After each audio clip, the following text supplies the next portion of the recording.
Assalamualaikum warahmatullahi wabarakatuh. Kaifa halukum? Bagaimana kabarnya anak-anak Ustazah yang solihah? Ustazah doakan semoga kalian selalu dalam keadaan sehat dan dalam perlindungan Allah Subhanahu wa Ta'ala ya. Dan jangan lupa anak-anak, dimanapun, kapanpun, dan dengan siapapun kita belajar, jangan lupa untuk tetap semangat. Alhamdulillah, hari ini kita bisa kembali belajar bersama.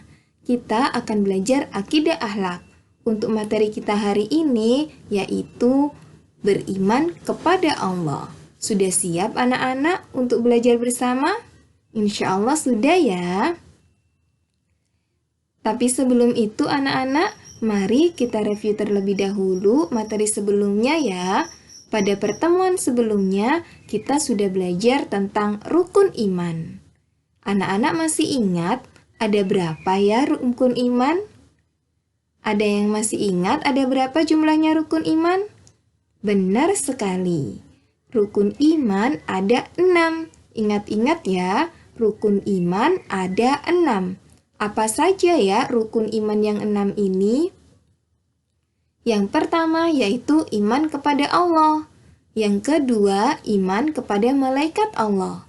Yang ketiga, iman kepada kitab-kitab Allah. Yang keempat, iman kepada Rasul Allah. Dan yang kelima, yaitu iman kepada hari akhir. Dan yang keenam, iman kepada takdir Allah. Baik itu takdir baik ataupun takdir buruk. Ingat-ingat ya, rukun iman ada 6. Dan keenam rukun iman ini anak-anak, jangan lupa untuk dihafalkan ya. Anak-anak, masih ingatkah kalian siapakah Allah itu? Ada yang masih ingat? Alhamdulillah, barakallahu fiik. Allah adalah Rabb semesta alam. Kenapa Allah disebut Rabb semesta alam? Karena yang pertama, Allah itu pencipta alam semesta ini. Allah lah yang menciptakan langit dan bumi. Dan segala yang ada di langit dan di bumi ini isinya adalah Allah yang menciptakan. Yang kedua, Allah adalah pemberi rizki. Allah memberikan rizki kepada semua makhluknya. Baik itu yang ada di daratan, di lautan, ataupun di udara. Semuanya Allah yang memberi rizki. Yang ketiga, Allah adalah pengatur alam semesta. Allah lah yang mengatur pergantian siang dan juga malam, dan mengatur segala urusan yang ada di alam semesta ini. Oleh sebab itu, Allah disebut Rabb semesta alam. Sekarang anak-anak, mari kita lanjutkan materi kita hari ini ya, yaitu beriman kepada Allah. Sebagai orang Islam atau orang Muslim, kita harus beriman kepada Allah. Dan orang yang beriman kepada Allah harus senantiasa bersyukur kepada Allah. Baik itu ketika mendapatkan takdir baik ataupun takdir buruk harus senantiasa untuk disyukuri ya. Sebagaimana kisah Nabi Ayub. Nabi Ayub ketika mendapatkan nikmat dari Allah dengan kekayaan yang begitu banyak, Nabi Ayub tetap bersyukur kepada Allah. Begitupun sebaliknya, ketika Allah Subhanahu wa Ta'ala mengujinya dengan ujian yang sangat besar, Nabi Ayub tetap bersabar dan bersyukur kepada Allah.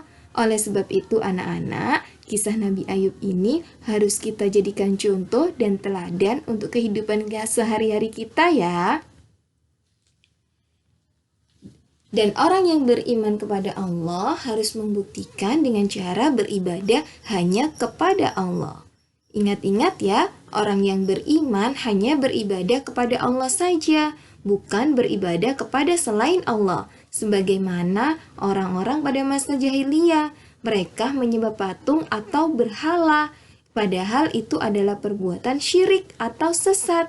Dan orang yang beriman tidak melakukan hal seperti itu ya, mereka beribadah dan beriman hanya kepada Allah saja.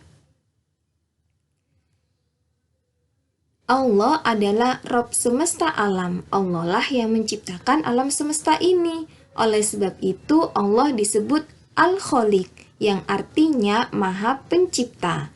Sedangkan selain Allah disebut makhluk atau yang diciptakan oleh Allah.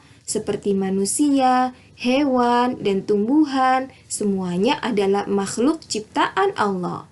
Dan sebagai makhluk ciptaan Allah, kita wajib beriman bahwa Rabb kita adalah Allah. Ingat-ingat ya anak-anak, Rabb kita adalah Allah. Nah, berikut ada dalil tentang beriman kepada Allah Subhanahu wa Ta'ala. Mari kita baca sama-sama ya. A'udzu billahi minasyaitonir rajim. Inna rabbakumullahu alladzi khalaqas samawati wal arda fi sittati ayyam. في 6 أيام ثم استوى على الأرش يدبر الأمر, yang artinya sesungguhnya Rabb kamu adalah Allah yang menciptakan langit dan bumi dalam 6 masa. Kemudian dia bersemayam di Arsy atau singgasana untuk mengatur segala urusan.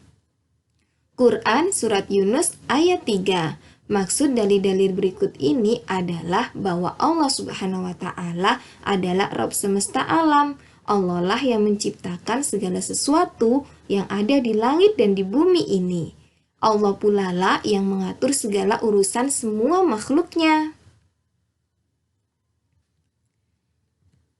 Nah, anak-anak, Allah itu Maha Esa. Esa artinya tunggal atau berdiri sendiri. Oleh sebab itu, Allah tidak beranak dan tidak diperanakkan. Allah itu tidak memiliki anak dan juga tidak memiliki ayah ataupun ibu. Oleh sebab itu, Allah itu tunggal dan berdiri sendiri. Allah tidak membutuhkan bantuan siapapun, baik ketika Allah menciptakan langit dan bumi ini atau ketika mengatur segala urusan makhluknya. Allah tidak membutuhkan bantuan siapapun. Justru sebaliknya anak-anak, segala sesuatu bergantung hanya kepada Allah. Semuanya meminta pertolongan dan bergantung hanya kepada Allah saja. Semua makhluknya bergantung kepada Allah saja. Allah itu Maha Esa, dan Allah tidak sama dengan makhluk ciptaannya. Baik manusia, hewan, dan tumbuhan tidak ada yang sama dengan Allah. Karena Allah tidak sama dengan makhluk ciptaannya. Selain itu, Allah juga adalah tempat berlindung. Semua makhluk memohon perlindungan dan meminta pertolongan hanya kepada Allah saja. Dan oleh sebab itu anak-anak, Allah adalah satu-satunya zat yang berhak untuk diibadahi. Semua makhluk menyembah dan beribadah hanya kepada Allah, bukan kepada selain Allah. Ingat-ingat ya, orang yang beriman hanya beribadah kepada Allah saja, bukan kepada selain Allah. Alhamdulillah, kita sudah selesai mempelajari materi akidah hari ini. Semoga apa yang kita pelajari hari ini menjadi ilmu yang bermanfaat ya. Barakallahu fik anak-anak salihah. Ustazah akhiri, wassalamualaikum warahmatullahi wabarakatuh.